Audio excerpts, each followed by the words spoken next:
but it is.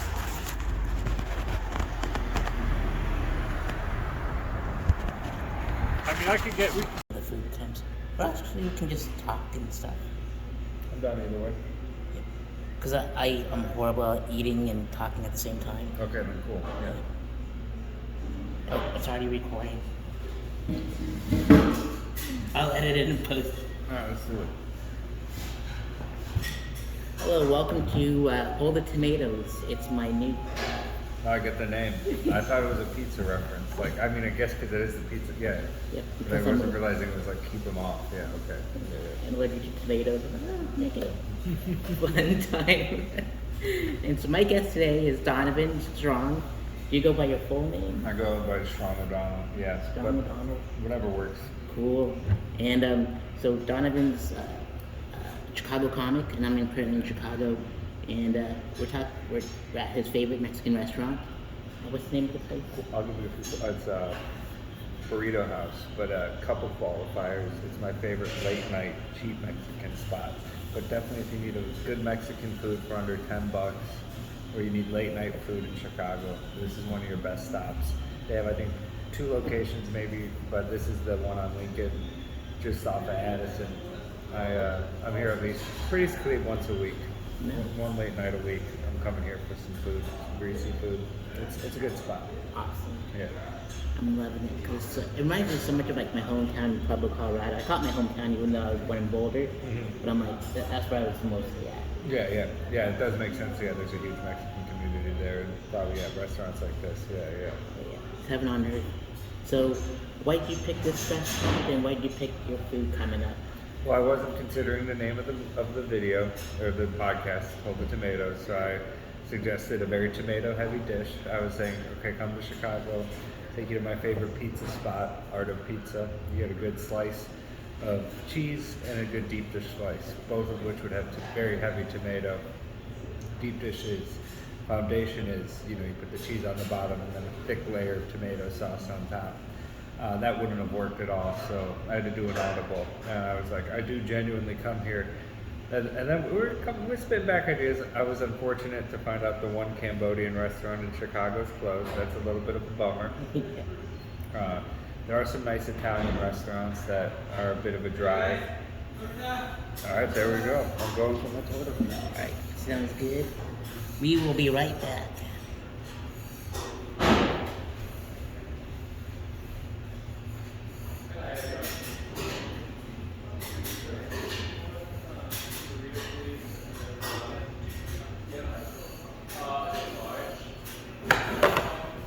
So I did suggest Thai a bunch, and you ignored it every time I said Thai and then said Cambodia. And I guess I don't want to get into the border war there, but then eventually I do come here once a week. I knew there's dishes without tomatoes, and I get their cheese quesadillas. We were talking about mac and cheese spots, but these cheese quesadillas are bomb. And if you want one, you can have one. I'm sure. Take the other one. I'll swap it because it has avocado or tomatoes in it. So you have That's a good trade. Damn, yeah, hell yeah. See, I'm coming up winning. Coming up winning. But I come here like once a week. And chicken tortas, I've been eating tortas, Are they big in Pueblo, Colorado to get the tortas out there? I have yet to try torta out there, but I always go to this place called Adolfo's, and they're open 24/7. Yeah. And cheap too, and they have like pretty awesome stuff. Oh, that's awesome. Yeah, the tortas is like their sandwich. So there's a place kind of right by your hostel where I picked you up, right by my grade school. I went there for grade school and for high school. It's called Allende's. It's another classic late night Mexican spot in Chicago, and that's what got me into tortas. I've been eating them, since 7th grade. And then the quesadillas. Like these quesadillas are like $1.50 and you get the 2, and it's like they're very solid, like filler up kind of. Yeah, check it out. Cheesy. Hot food. No, it's basic Mexican, but it's still a cheap meal. And they make great appetizers too. Yeah, and then with the horchata, it's like, what is all this, $21? It's like, these days, that's a lot. It's a good value. That looks good. That was a good choice. Taco salad. Thank you. Can't wait to dig in for sure. Yeah, I'm gonna try that one again. But Yeah, this is, places close around midnight. I think this place on weekends stays open till like 4 a.m. So maybe even 5. So you can get a really late night bite here. Wow, that's incredible. Yeah.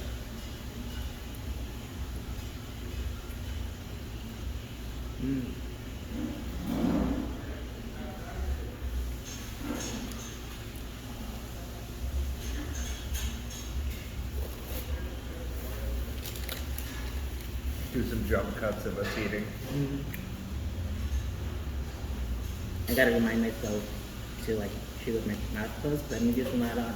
Yeah, exactly. You're facing right in the camera. Have to be a lot cleaner than usual. It's like a mukbang video.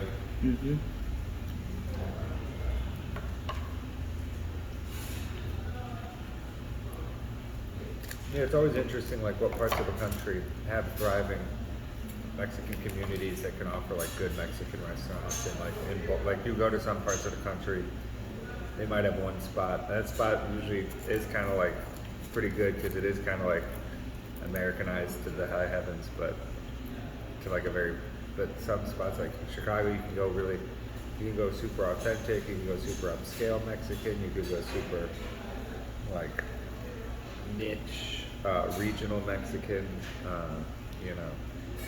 This is I just consider like kind of just a great run-of-the-mill late night cheap Mexican kind of spot where they kind of do things. Like if you look at their menu, kind of runs the gauntlet of Mexican.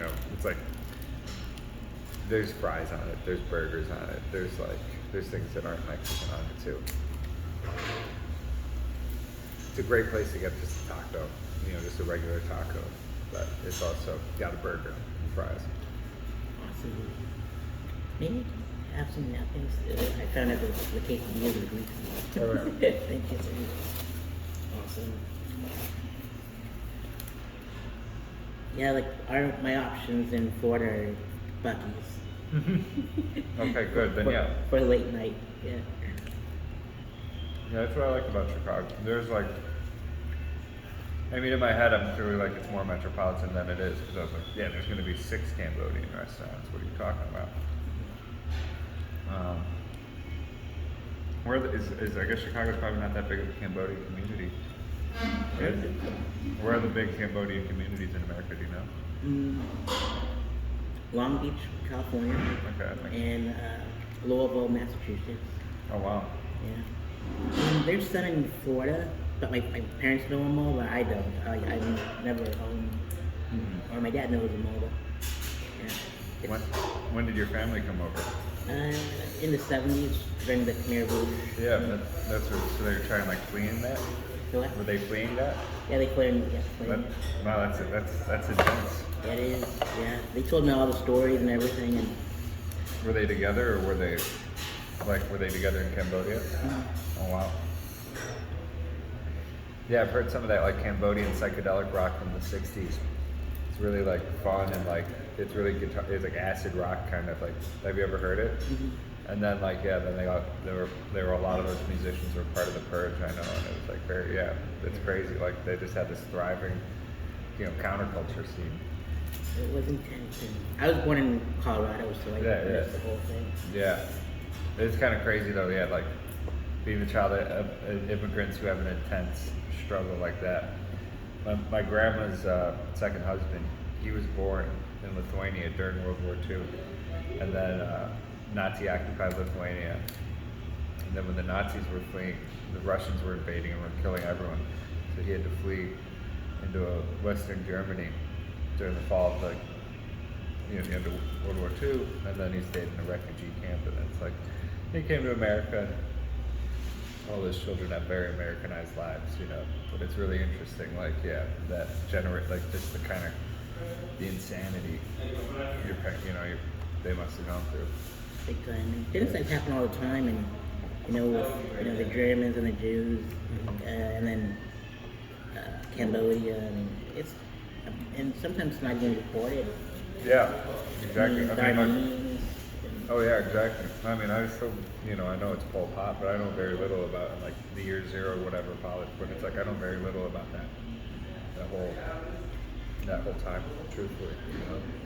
I mean, I did some research on it, watched Killing Fields and stuff like that, and so like I turned that into tragedy plus time equals comedy. Yeah. And so I took all my parents' stories and stuff, and I tried to make it light of it, and I bring myself into it, and so that's what I'm gonna do with the 3 mics tonight.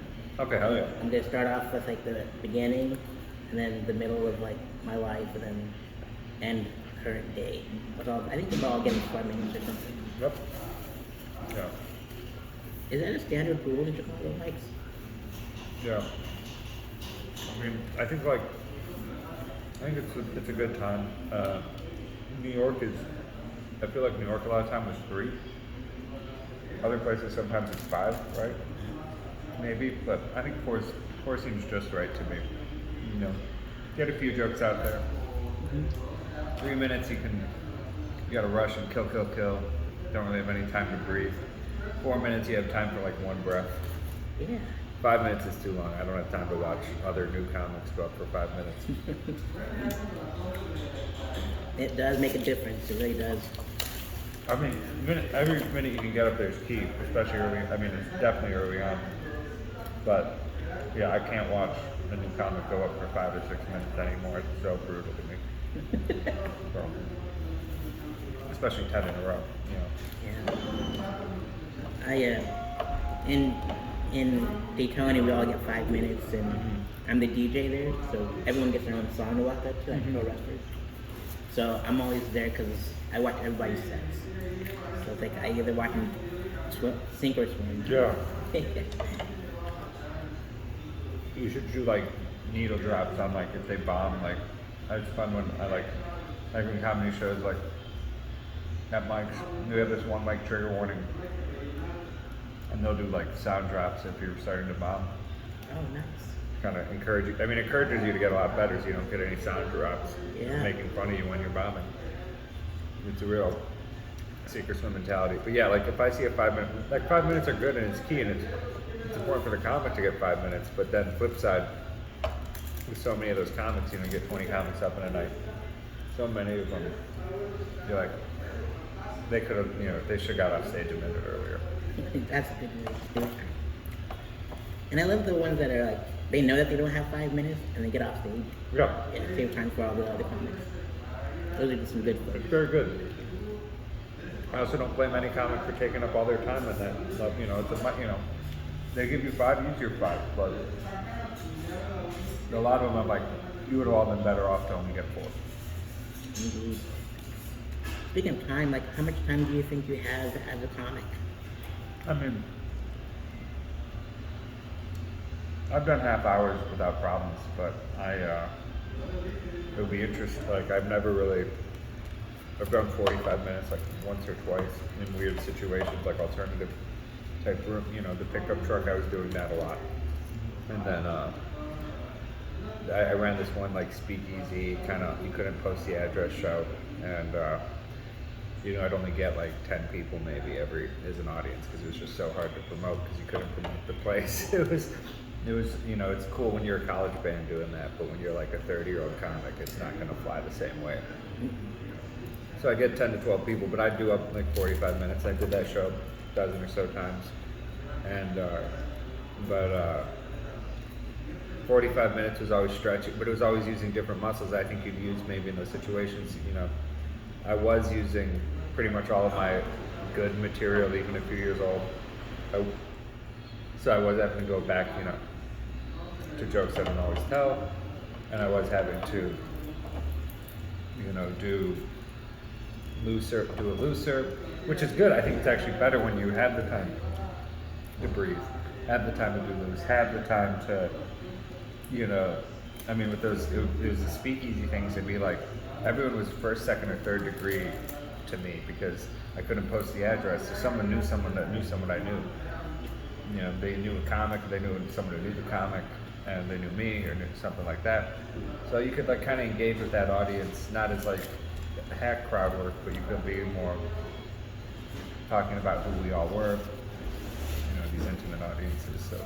So that was able to do that. So a half an hour show I'm preparing for heavily. You know, I'm getting ready for, but I'm not worried about necessarily.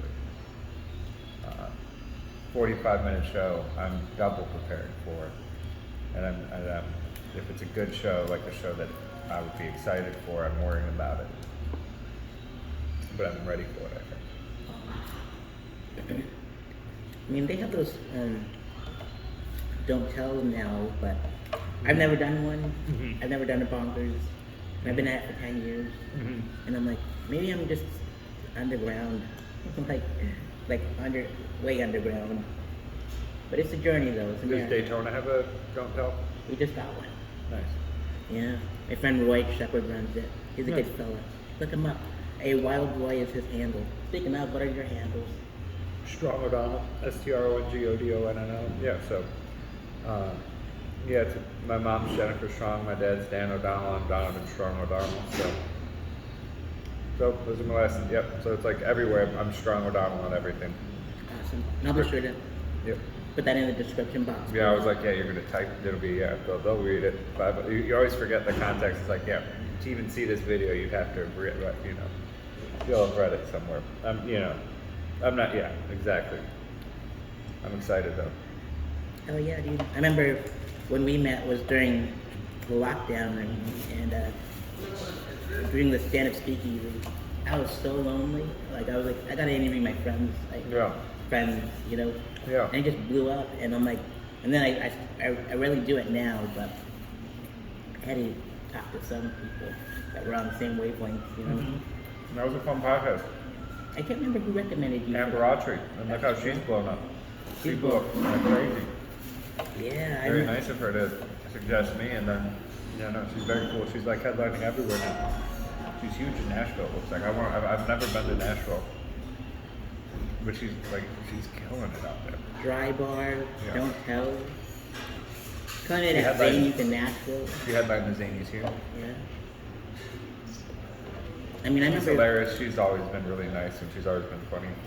When I first was starting, I think she probably started like a year or two before me, and she just had this energy that reminds me of like just a lot of the women in my family. Where I was like, I think it's very relatable to like a lot of people. You know, where you're like, I think a lot of people could see her as like a cousin or an aunt kind of thing, like a fun, you know, a fun relative that like you're rooting for kind of thing.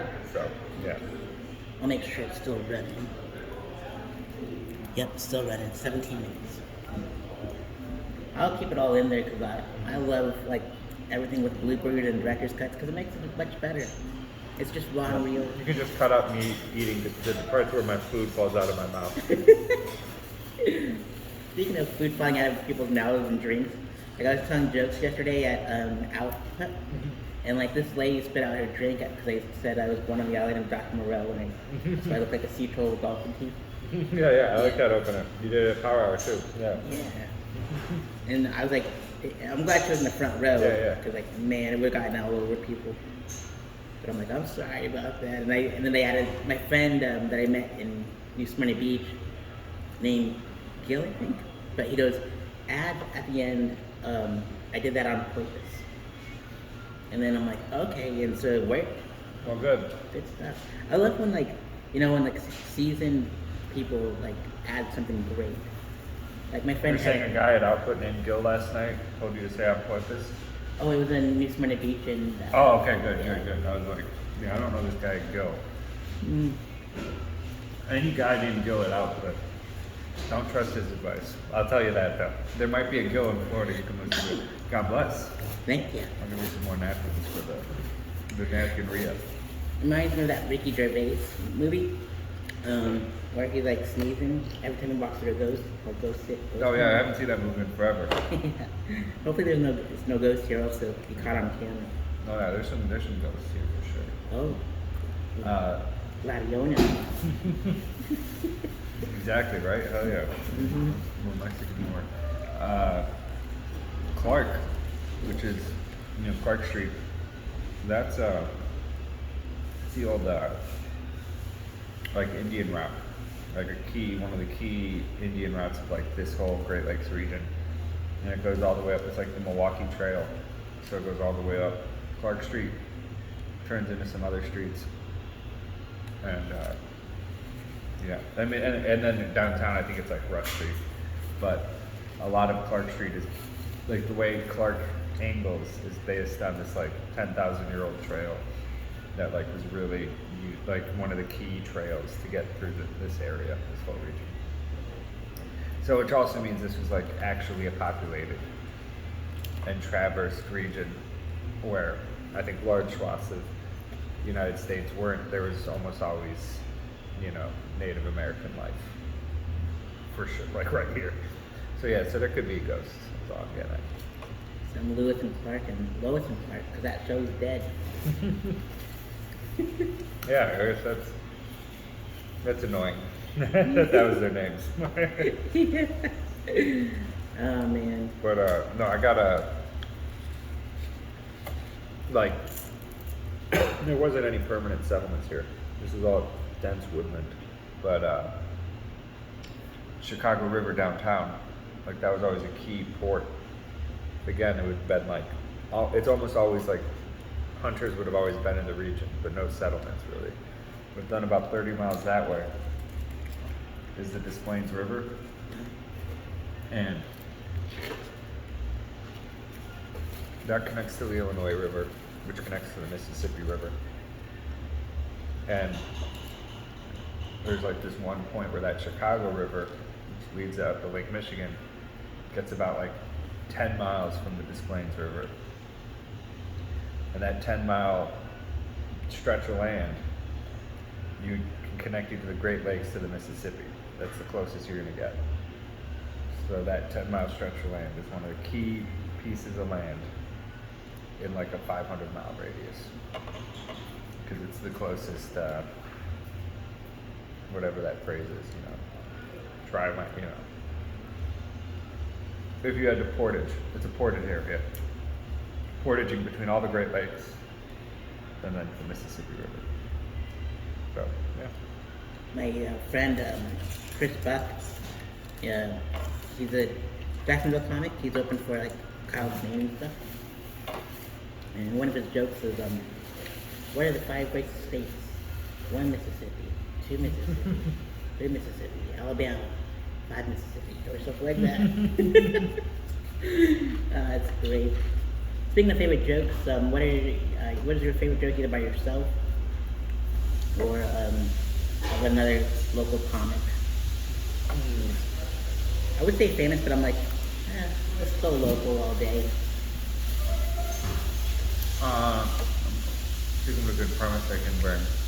The one is, just to name one that got to me recently, it comes back every so often and gets in my head, is local comic Michael Myers, very funny comic. He put out a special, this joke. Was it on the special? I hope. Shows I haven't actually watched, but I was there when it recorded, and it's this great joke about how, yeah, theoretically he's this hypothetical father at his daughter's prom night. And the daughter's date picks up the daughter at prom, comes in the house, and he's sitting on the couch with a shotgun in his lap. It's kind of like, you know, don't do anything funny tonight, you know. And then the kid, the son, the boy of the date goes and, you know, threatens to call the cops, and this all spirals out of control. And the dad's like, please, I can't get the law, you know, it's a crime, you know, it's a crime to menace a gun. It's like, please don't get me in trouble, blah, blah, blah. It's spiraling out of control. People are getting drawn in, the parents of the boy, the wife. It's all going crazy. And eventually, you know, it ruined, the punchline is, to ruin this guy's whole joke, is that he has to watch the prom date fuck his daughter, because it just spiraled so out of control with these crimes. So I'm not trying to, it is like a 5-minute bit, and I'm not trying to step on all his punchlines, but go watch anything Michael Myers put out in Chicago comics. He's hilarious, and he's one of the best comics in the city, and probably the world. Awesome. Yeah. I think I remember interviewing Michael on the Stand Up Speakeasy, but I gotta look through it because there's like so many Chicago comics on there that I just Yeah, he's a good one. lost count. I'm like, it was like 50 or 60 of them from Chicago, and I think it's the most I've ever done in a certain city because everyone just kept on. It's such a great scene here, Yeah. and they just like nominate their people, and that's what I'm debating. Should I move here and over Austin first, like? But I'm just like debating. But I love it. Yeah, I mean, I would say whatever is easier for you overall. It's Austin seems to have slightly more opportunity, but Chicago seems to be. Austin is seems to be geared towards crafting a type of comedy, which is kind of ideally like my world of comedy, like that edgy, more edgy. But I don't think it's necessary. Like I like being in a place where I have to be refined. I have to work the jokes out. People are going to be offended if it's not super precise. And I have to win, I want to win them over. I don't want them to, I can tell a lot of jokes that'll work in Austin that won't work in most other cities. Oh. And it's great, I think, to have those jokes that work in Austin. And I'm not going to deny the opportunity's better. And my friends who've moved out there have all seemed to, a lot of them have been able to make something of themselves in a good way that they would not have been able to do in Chicago, where they've done a lot more than pretty much anyone who stayed in Chicago's done. But I also think, grass is always greener, and it's pretty expensive. Austin's definitely going to be more expensive than Chicago. The mic scene's better here, the show scene's probably better there. It's a rough trade or like a dynamic. Yeah, it's like I think give and take anywhere. I mean, I think Austin, there's pros and cons anywhere. I look at New York as the only definitive step up above Chicago, though. Where even LA, I feel like LA, if you're not in like the Hollywood circles, you're kind of in this weird, delusional outside, which maybe we're all in that. Maybe every single person in Chicago is just outside the game. But like, at least I'm 1,000 miles away from LA instead of pretending I'm in it. I don't know. That's where I started was at an all arts open mic at Studio City called the Junket Cafe. And Oh yeah. Where did you start? I started it in different capacities, but consistently. So I did the high school talent show my senior year. I did stand up, and it was like 800 people. Whoa. And I did really well. I had to audition, but I wrote all these high school based jokes. Then I went to a few bars as an 18-year-old and told them, and it didn't work out because I was telling jokes about being in high school in a bar. And then I came back at 25 and I did Cole's, and Sarah Sherman, who's in SNL, she was the host that night. And I used to do Cole's every week. Sarah Sherman, a couple other people, they were the regular hosts. And then a year later, May 2018, I went to Irish Eyes, and Michael Myers, the guy I just shouted out, he was the host. And that was like the dive bar open mic, the classic rough open mic, where and I was able to get up way quicker. It was way worse, no audience, but I fell in love, and then I started doing those open mics like every night. So yeah, since May 2018, I've been doing it pretty much all the time. And and Irish Eyes is on Lincoln. They're straight down like 2 miles south. Cole's is like 2 miles that way. You started in LA? I started off in LA and then at the Junket Cafe. Then I did there was one at the downtown bar in Pueblo, and then they would pop up like at Phil's Radiator and at the Rainbow Bar and stuff like that, and at the Grindhouse Cafe, but they changed the name a couple times to finally it was Grindhouse. But yeah, I just started doing like just weekly ones, and then I said I was moving out to Florida and I needed 3 comics, 3 bands, and I was a concert journalist, so I tagged one member of each band, and they said we all went in on this, and then so I turned it into a Virgo Festival. We all built this together, and so we got one in Daytona and one in Pueblo now, and one in Colorado takes place in a bomb shelter. Okay. And the one in Daytona happens at a Tiernanog Irish pub. If you rearrange the letter, it's ignorant, and it's just like you mentioned about the Irish pub or Irish bar here. Like Sometimes we have no audience. Sometimes we tell jokes amongst ourselves. It's rowdy, but it's like low ceiling. It's dark, bright lights. It's everything you want out of a stand-up room. So for your festival, how many days is it in Colorado?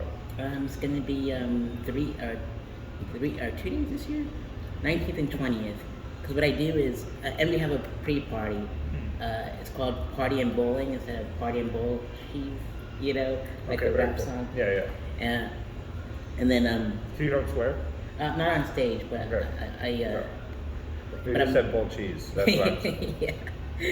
But I don't think I discovered my voice in stand-up like 5 years in, where I say dirty things without any curse words.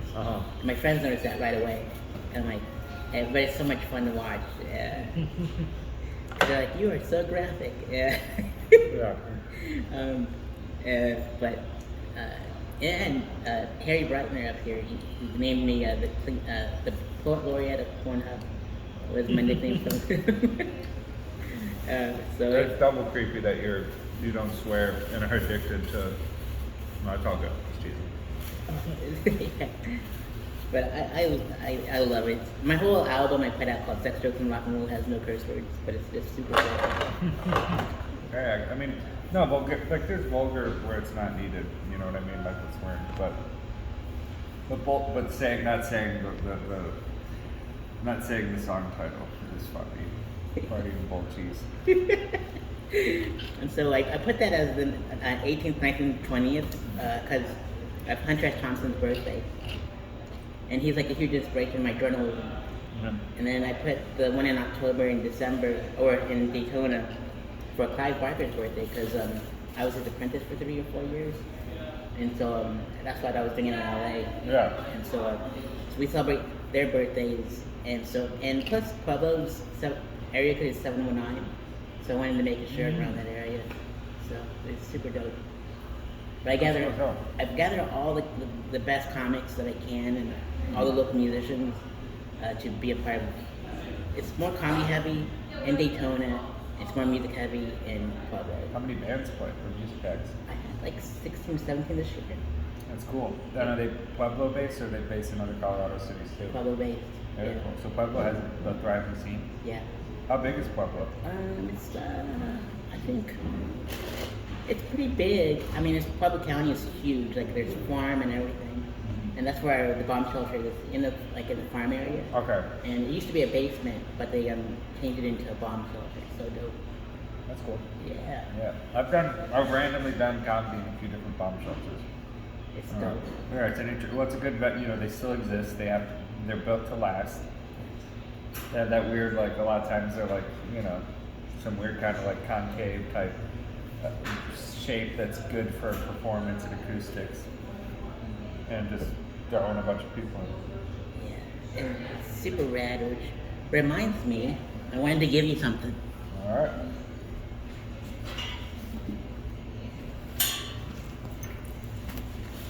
So this is the lanyard from this past year from the fest.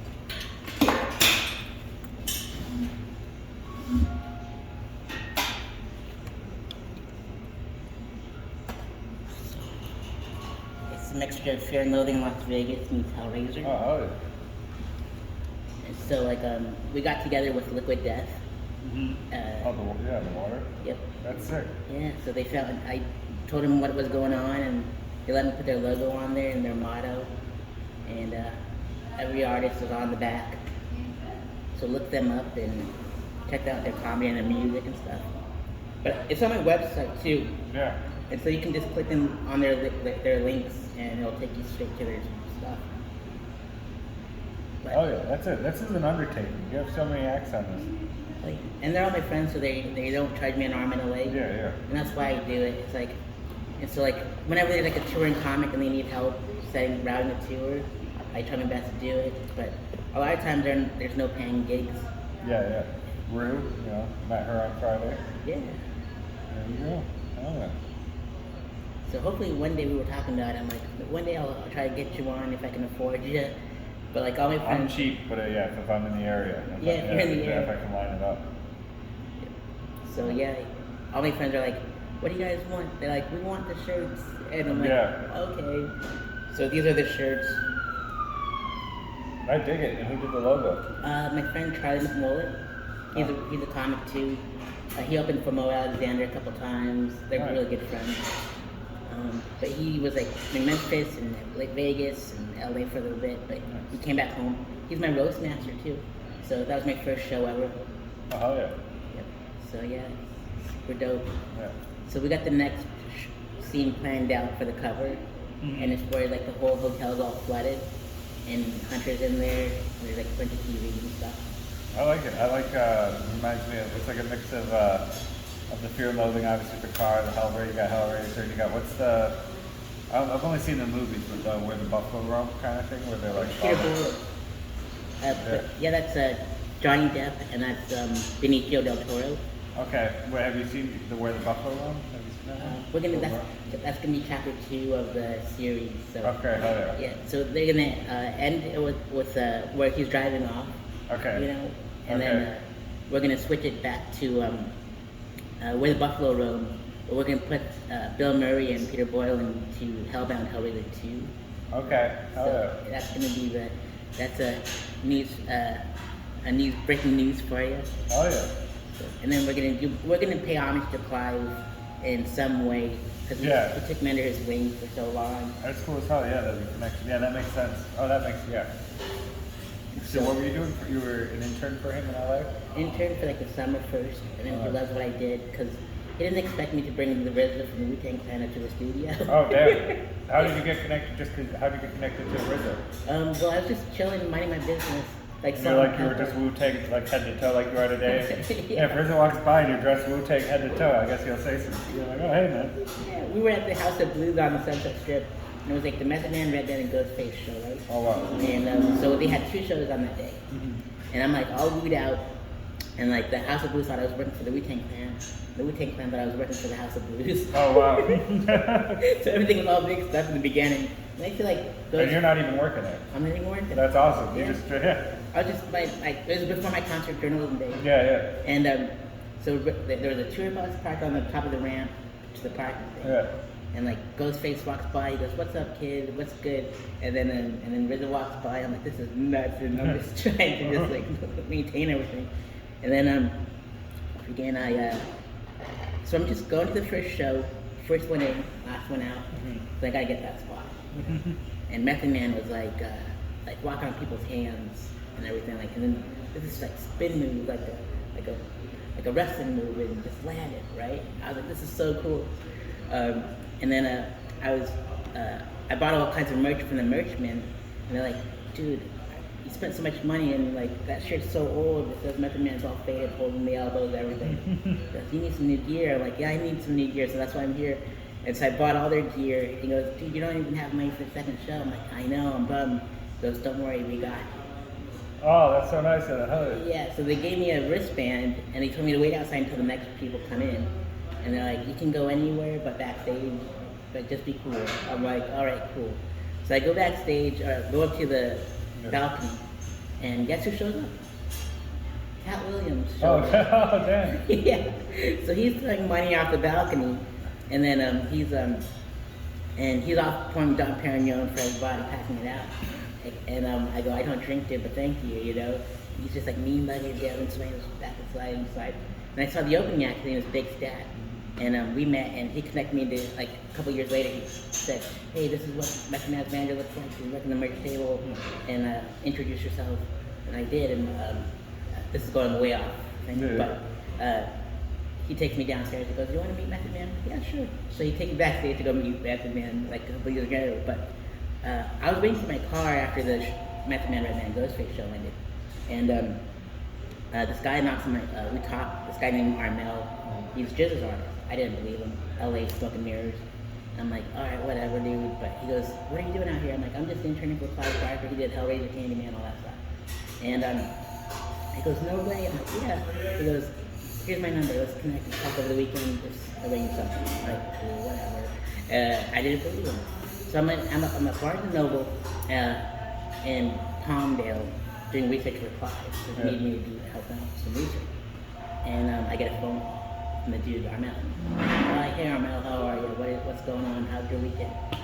And then in the background, I hear RZA's voice. I'm like, no way. He was real. This is real. He goes, and then the following Wednesday, we were supposed to meet up, but his schedule was off. So I ended up going to lunch with Ashley Lawrence from Hellraiser at a vegan place. And she was like, hey, what does Sareth mean? I'm like, I don't know. And she goes, I'll give you the meaning. You don't know where it came from, but you know where you're going. And I'm cool. That's what it means? That's what she made up.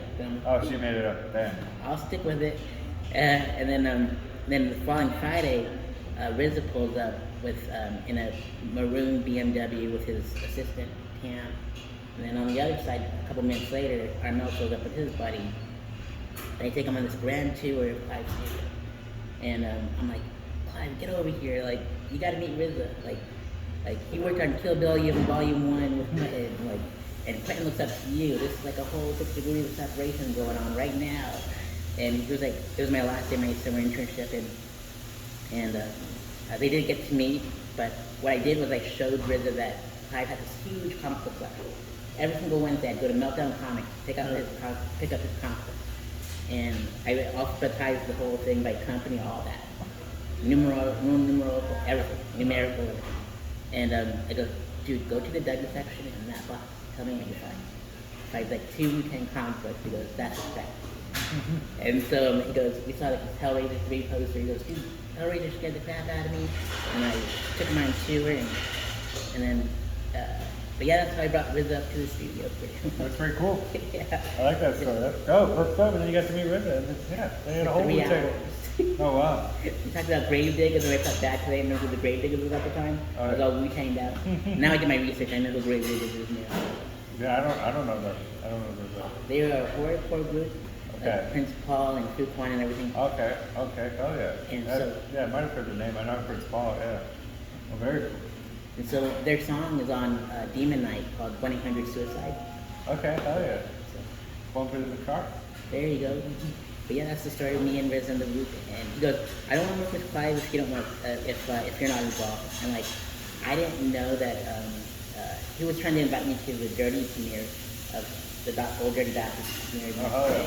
And I couldn't go because I had already concert tickets to go to some tours and Park Mountain Tunes, like, you know, because like that was my VIP gift from Clive. Oh wow. I'm like, oh geez, I can't do it. And so, but I ended up seeing RZA again a couple times during the Sunset Strip Music Festival, and I saw Quentin hanging out with him at the back of the Club, and they got an autograph. And I saw him again at the House of Blues, again for the Rock the Bells press conference, because I'm wearing a Rock the Bells hoodie. Oh, sick. Yeah, and I showed him the photo that we took right after the meeting. He goes, remember this? I'm like, yeah. And I go, is it gonna happen? He goes, it'll happen. So it didn't happen like in the physical form in a sense, Yeah. but it did in a way of like a Hollywood sense. Yeah. I get it. What happened was like in the movie Nightbreed, the director's cut, Clive's movie, it's the New Beverly Cinema, which is Quentin Tarantino's movie theater in LA. Right underneath it, my name. So it all came back full circle. That's fucking cool. Yeah. Damn. It's a trip, dude. So he credits getting even into that contact with Quentin because it's you. Well, Quentin and RZA and Clive were friends, you know. Okay. I would always, I remember dropping off Clive's comic books there to his studio, a band apart, his office on Wilshire. And it was like, it's called Seduce, and it's like a 3D comic book. It's so gnarly. Okay, cool. But yeah. That's cool as hell, man. That's a fun little small Hollywood world. And then I was like, it's not for me anymore, I gotta leave. I'm sure. I mean, yeah. Yeah. Okay. Well, should I guess I can give you the ride to Cabrini, Okay. and then we'll call it a day. Cool. All Sounds right. good. Oh yeah. Awesome, man. Well, now it's been Holding Tomatoes with Donovan Strong-O'Donnell. You're Burrito House Mexican food, Chicago, Illinois, Lincoln, and Anderson.